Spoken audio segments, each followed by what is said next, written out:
Let me ask you one more thing. I've kept you here long enough. I know you're probably like, Jesus, hurry up and finish this thing. But I got to ask, just because it was a hot topic today, obviously there was a story about Usada and the way they handled the IV. I know you're an advocate, a big advocate for a clean sport. Yeah. What were your thoughts when you heard or read about that story? Listen, I'm not going to defend that. If there was something, if there was a rule broken, it's unfortunate. But here's the thing that I say, okay? It's the reason the IV is banned, that much about the IV is banned, is because it can dilute your blood and urine and mask a PED, performance enhancing drug, or performance enhancing agent. Here's the problem though, with that theory.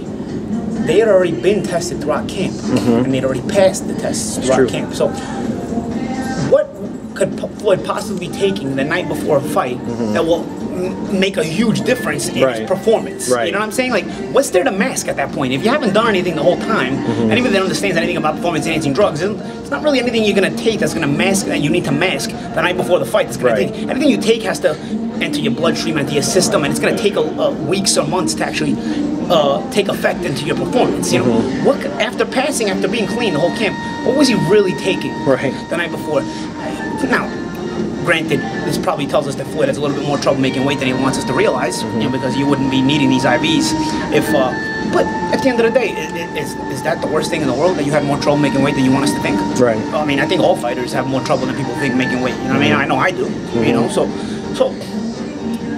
it was disturbing because a rule is broken, but when you realize why that rule is there, I don't think that was broken. You know what I mean? The rule is there because of the masking agent, and when you realize that he probably wasn't masking anything, when you look at the whole picture, when you use some common sense, and you realize, okay, it's disappointing, but at the same time, it wasn't for any major reason aside from hydration.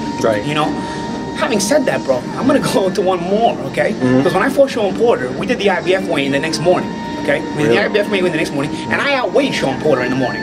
Okay, I got into the ring 12 hours later, and I fought a guy twice the size of me. Okay, you're not gonna tell me that he ate or drank anything to double his size. He definitely took an IV. Okay, so if you're gonna criticize the IV, you gotta criticize everybody that takes the IV. Okay, because it wasn't just the Mayweather situation here, you know. And I remember when I talked about, I gave an inclination that, you know what, there's something fishy about that Shawn Porter fight. Everybody jumped down my throat. Well, you want to answer me now that we're on the IV subject? How did Shawn Porter double in size between 10 a.m.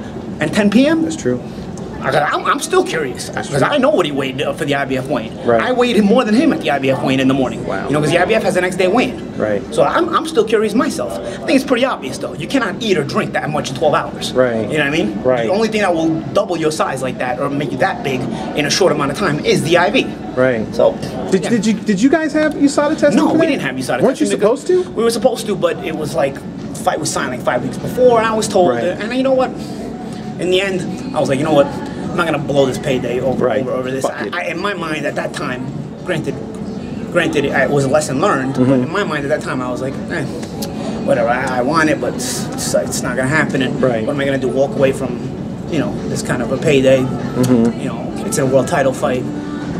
Really, I mean, what is he really cheating? I thought to myself, you know, like, and you get in the ring, whatever. It's old news. I don't want to rehash it, but again, if you're going to go down that road, talking about IVs and stuff like that, this isn't the first time somebody's done this. And actually, for the Porter fight, we didn't have random drug testing, so it could have been a masking agent if you really go that route. You know what I mean? Because we didn't have random testing throughout the camp. Mayweather had at least random drug testing and passed throughout his camp. You know what I mean? So again, is it all in theory? Yeah, it's all in theory. At the end of the day, you live, you move on. You know, we're in 2015, and you know what? The past is the past, and you know what? If you try to live in the past, you're bound to repeat it or just let it bury you. Now, you know what I mean? So move on and whatever. You know what I mean? I have a good life, and I'm not gonna think about what could have been. But now that we're on the subject, let's look at the entire picture, not just what the haters want to see, because haters are going to nitpick at this. You know what I'm saying? Well, I think what you said is, at least for me, that's what the biggest problem is. The story is not about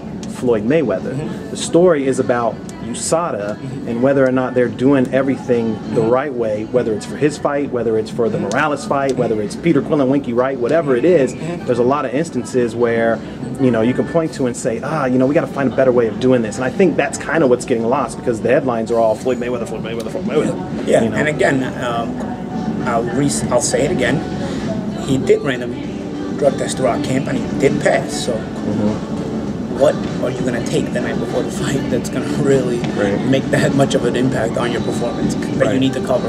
Come on, man. Well, and from what at least from the statements that I've seen and from the story that I read, it seemed more like it was a clerical error, because from what I understand, Usada was actually informed prior to him getting the IV that he wanted to get an IV, and they basically approved it without filling out that therapeutic use exemption form. So to me, it sounds like they just made a mistake and forgot their own rules. And you can't make those kind of mistakes, because now you open up a can of worms. And again, I mean, it becomes disappointing to a lot of people. That you know what, it's unfortunate.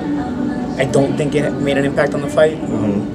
It's very clear, that you were watching two clean fighters. There was not an extreme pace in that fight. Nobody was fighting. Nobody was hitting extremely hard in that fight. Nobody was. You